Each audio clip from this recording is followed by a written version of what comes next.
පොලිසියේ කූඩුවේ ඉන්න දවසක් බීමත් රීදුරු මහත්මයෙක් මේ තාත්තාව බලන්න එනවා චූටි දුවයි අම්මයි පොලිසියට මේ එන්නේ සෙනසුරාදා දවසක මේ පොලිසිය ගේට් දොරෙන් ඇතුල් වෙනකොටම අර පොලිසිය දින කූඩු තුඩ පේනවා මේ චූටි දුව දකින්න එයාගේ තාත්තා කූඩුව තුල ඉන්න මේ තාත්තා කතා කරන චූටි දුවට කූඩුව ගාවට එන්න කියලා මේ චූටි දුව දුවලා ගිහිල්ලා අර තාත්තගේ අත අරගෙන එළියට අරගෙන ඉන්නවා තාත්තා චූටි දුවගේ අතින් ඉන්නවා මේ කූඩුව ඇතුලේ තියෙන බීම් බෝතලේ අරගෙන මේ චූටි දුවට දෙනවා තාත්තා බොන්න ඒකත් බොන්න මේ සෙනසුරාදා දවසේ මේ චූටි දුවට මේ අම්මා අඳගෙන ඇවිල්ලා හිටියේ මේ චූටි දුවට තියෙන ලස්සනම ගවුම හැබැයි ලස්සනම ගවුම තමයි පාසල් ඉලක්ක.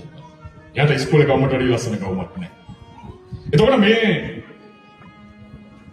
පාසල් ඉලක්කෙ බැලන් ගන්නාවක් තියෙනවා. හිතන්න. තාත්තගේ දඩේ රුපියල් 25000ක්.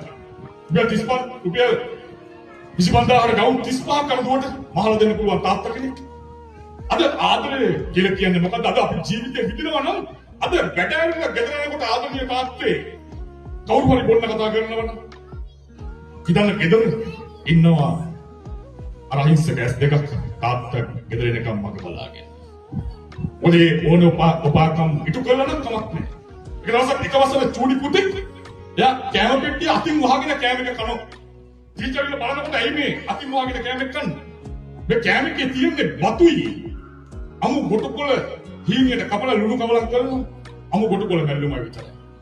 මේ චූටි දුව අතින් වහගෙන තාගේ ආත්ම ගෞරවයද ආරක්ෂා කරන